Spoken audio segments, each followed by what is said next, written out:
आचार्य भगवान पद्मनंदी स्वामी कह रहे हैं कि दूसरों को दोष मत देना।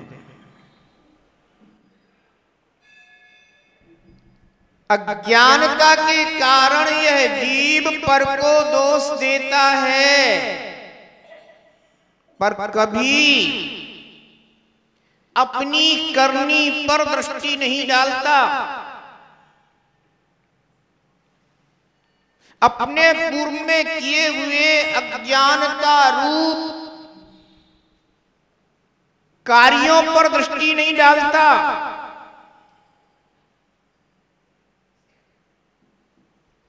बोए बीज बबूल के आम कहां से हुए।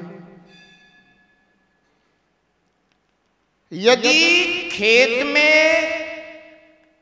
बबूल के बीज बोए हैं तो आम्र की प्राप्ति नहीं हो सकती। बबूल के ही वृक्ष उगेंगे। उन बबूल के वृक्षों को देख करके अगर कोई भूमि को दोष देता है कि यह भूमि बहुत बुरी है, यह भूमि अच्छी नहीं है, यहां पर देखो तो कितने बबूल के वृक्ष उगाए हैं, तो क्या इसमें अपराध भूमि का है या अपराध अपना ही है जो अपन ने उसमें भूमि में बबूल के बीज डाले। पर देखो तो इस जीव को अपनी करनी तो देखता नहीं, दूसरों को दोष देने के लिए तत्पर हो जाता है। इस जगत में अगर कोई जीव दुख का वेदन कर रहा है तो उसका कारण कोई दूसरा नहीं, उसका कारण वह जीव स्वयं है।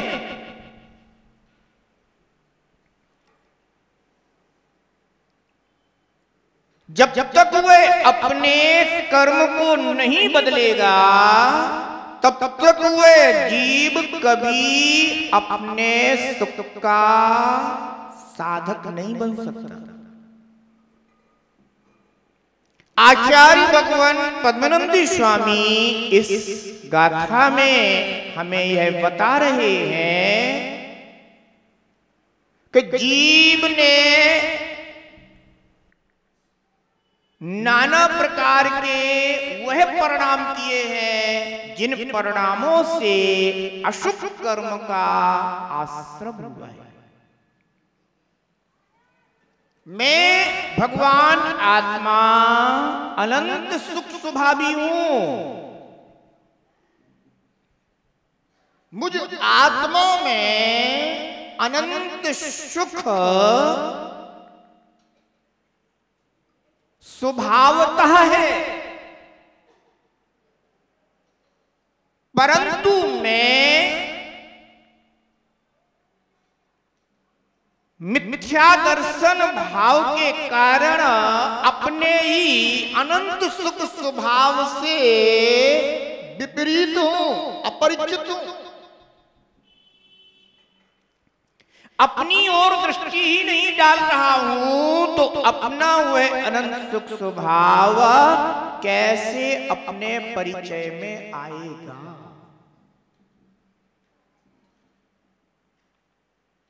जो वस्तु जहां है उसे वहीं खोजना होगा।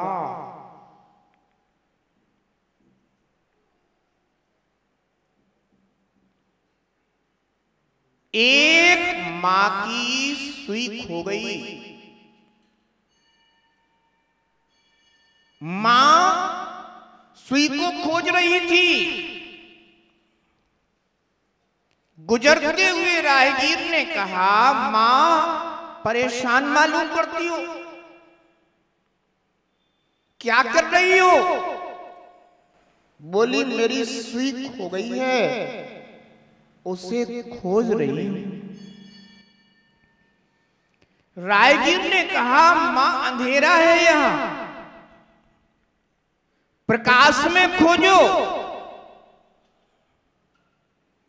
मां ने सुन लिया कि सुई को खोजना है तो प्रकाश में खोजो। मां प्रकाश में सुई को खोजने लगी। स्ट्रीट लाइट जहां उपस्थित थी वह वहां जाकर के सुई खोजने लगी। फिर वही राहगीर पुनः वहां से निकला। उसने कहा मां अब क्या करती हो? बोली बेटा मैं सुई खोज रही हूं। तो वह राहगीर बोला मां क्या अभी तक सुई मिली नहीं? मां ने कहा बेटा तुम्ही ने तो कहा था कि अंधेरा है प्रकाश में खोजो, इसलिए मैं यहां प्रकाश में आ गई हूं, अब सुई खोज रही हूं। राहगीर ने कहा मां सुई खोई कहां थी? बोली बेटा सुई खोई तो घर पे ही थी, तो फिर यहां क्या खोज रही हो या क्या खोजने आई हो? बोली बेटा तुम्ही ने तो कहा था कि प्रकाश में खोजो, तो यहां प्रकाश है तो मैं खोज रही हूं। राहगीर ने कहा मां सुई तो जहां खोई थी वहीं मिलेगी, प्रकाश भी वहां करना होगा जहां सुई खोई थी। मां ने कहा तो ऐसी बात बोलते ना, अब तुमने ठीक बोला, जाती हूं। मां ने अपनी लालटेन जलाई, प्रकाश किया और उसी स्थान पर सुई को खोजा तो मां को सुई प्राप्त हो गई। वह मां तो मां थी,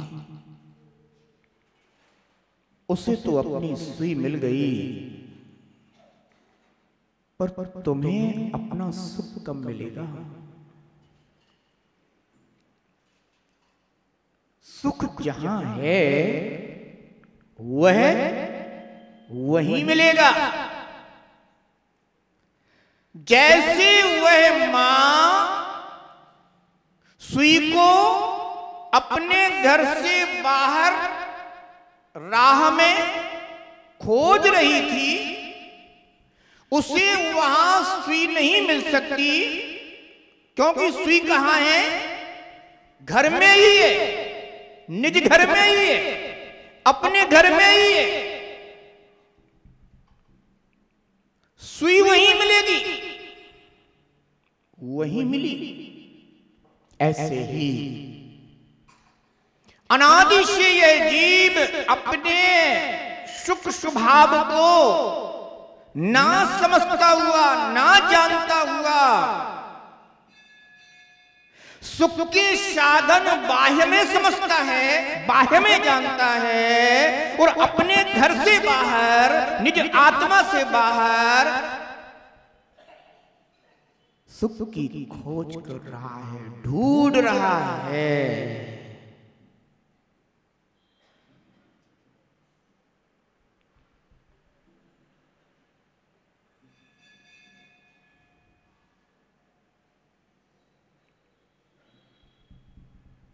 जहां सुख है नहीं, वहां सुख खोजने से क्या सुख प्राप्त हो जाएगा? आश्रव होगा। क्या होगा? आश्रव होगा, कर्म मिलेगा, पर कभी धर्म नहीं मिलेगा। इसलिए आचार्य भगवान पद्मानंद स्वामी कह रहे हैं कि संसार रूपी समुद्र में यह जीव रूपी जहाज, मैं जीव वह जहाज हूं जो इस संसार सागर को तिरने के लिए चला हूं। यात्रा निगोद से प्रारंभ हुई है। रास्ते के यह पड़ाव है, नाना प्रकार की योनियां और 4 प्रकार की गतियां, जिसे अपन 4 गति 84 लाख योनि कहते हैं। इन 4 गति 84 लाख योनियों के मार्ग से निकलता हुआ यह जीव रूपी जहाज निर्वाण प्राप्त करने के लिए चला है। परंतु सही मार्गदर्शन न होने के कारण यह जीव रूपी जहाज भव समुद्र में ही भटक रहा है और अपना ही सुख, चैन, शांति, आनंद नष्ट कर रहा है। इस जीव रूपी जहाज को सही मार्गदर्शन की आवश्यकता है, सही सिद्धांत ज्ञान की आवश्यकता है। अगर यह बोध हो जाए कि भो जीवपोत तुम्हारे लिए मार्ग है, सम्यक दर्शन ज्ञान चारित्राणि मोक्ष मार्ग, तुम इस मार्ग पर आगे बढ़ोगे तो संसार में नहीं भटकोगे। सम्यक दर्शन आएगा तो पहला जो यहां पर कारण कहा था, मिथ्यात्व आदिक रंध्रवान, इस जीव रूपी जहाज में छिद्र पैदा करने वाले कारण कौन कौन से हैं? एक तो सबसे पहला कारण है मिथ्यात्व।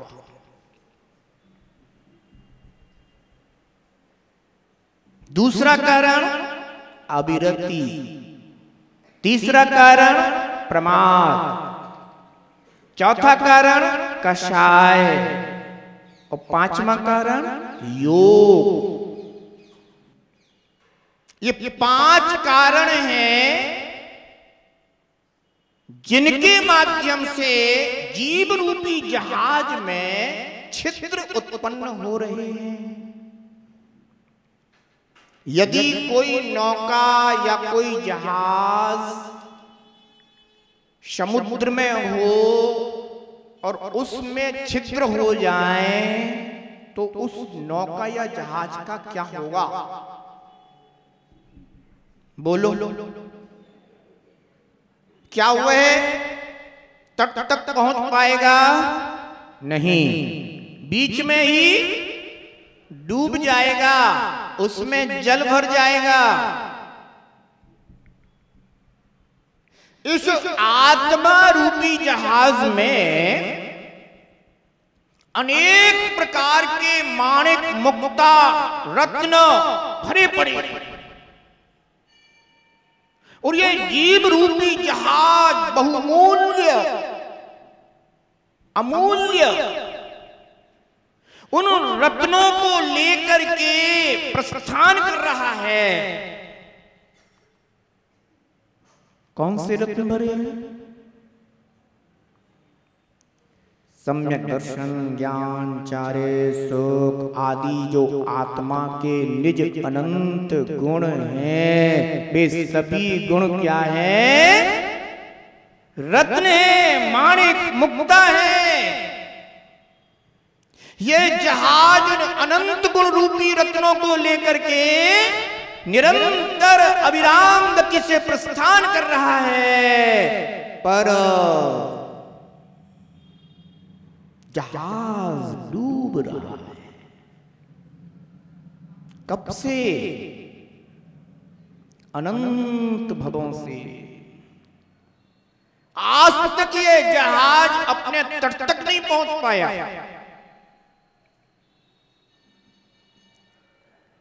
पांच कारण हैं: मिथ्यात्व, अवृत, प्रमाद, कषाय और योग। सबसे पहला कारण मिथ्यात्व। ये जीव मिथ्यात्व को क्यों प्राप्त होता है, गलत श्रद्धा क्यों करता है, बुरी श्रद्धा क्यों करता है, ये जानना बहुत जरूरी है। अगर ये ज्ञात हो जाए कि मैं इन कारणों से मिथ्यात्व में जा गिरता हूं, तो मैं उन कारणों को हटा दूं तो मिथ्यात्व रूपी छिद्र बंद हो जाएगा और सम्यक दर्शन रूपी रत्न प्रखर हो जाएगा, प्राप्त हो जाएगा।